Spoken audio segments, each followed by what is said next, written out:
আপনি জানেন কি কম্পিউটার আবিষ্কারের প্রায় ১০০ বছর আগে লেখা হয়েছিল কম্পিউটার প্রোগ্রাম। আর প্রথম এই প্রোগ্রামটি লিখেছিলেন একজন নারী। তিনি বিখ্যাত ব্রিটিশ কবি লর্ড বায়রনের মেয়ে। অনেক মানুষই এটা জানেন না, বিশ্বের প্রথম কম্পিউটার প্রোগ্রাম যখন লেখা হলো তখন কম্পিউটারের কোনো অস্তিত্বই ছিল না।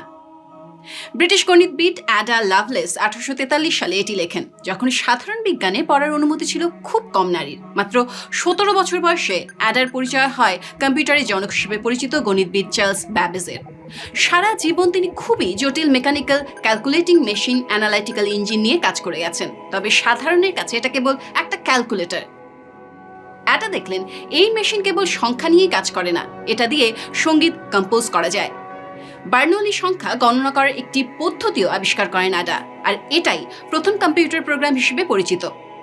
প্রভাব প্রতিপত্তি সম্পন্ন পরিবারে জন্ম হলেও তাঁর জীবন সহজ ছিল না। মাত্র ১৯ বছর বয়সে তাকে জোর করে বিয়ে দেওয়া হয়। এরপর ৩ সন্তান এবং কাজের ক্ষেত্রে নানামুখী চাপের মুখে পড়েন।